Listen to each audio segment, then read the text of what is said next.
Бишкекте Коомдук фонд тарабынан Кыргызстандагы жана Тажикстандагы калктын аялуу тобунун социалдык экономикалык мүмкүнчүлүктөрүн кеңейтүү долбоорунун алкагында Кыргызстандагы эмгек рыногу жана иш менен камсыз болуу деп аталган темада тегерек стол өткөрүлдү.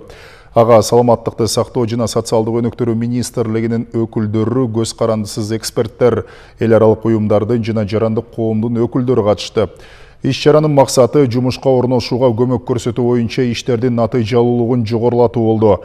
Эмгек рыногунда айыл жаштарынын жумушка орношуу жана адаптациялануу маселелеринин көйгөйлөрүн аныктоо, ошондой эле жумушка орношуу маселелери боюнча мыкты практикалардын тажрыйбаларын жайылтууну көздөп жатышат.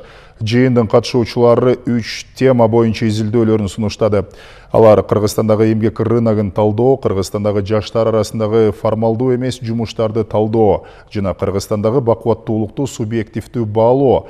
Тегерек столдун катышуучулары жумушка орношуунун актуалдуу маселелерин талкуулап, мындан аркы изилдөөлөрдү жүргүзүүнүн методологиясын жакшыртуу үчүн практикалык сунуштарды иштеп чыгышты. Биздин изилдөөдө ошо жумуштуулуктун туруксуздуулугунан улам келип чыккан кирешенин канчалык сезимталдуу экенин карап чыкканбыз. Анын негизинде өзгөчө аял кишилерде эркек кишилердин дагы кирешеси азайып тургандыгы көрүнүп турат, бирок ошентсе дагы аял кишилердики көбүрөөк азайгандыгы, терс таасирленгени көрүнүп турат. Андан сырткары өзгөчө эң төмөнкү кирешелүү группаларда бул терс таасир жогорку экендиги байкалган.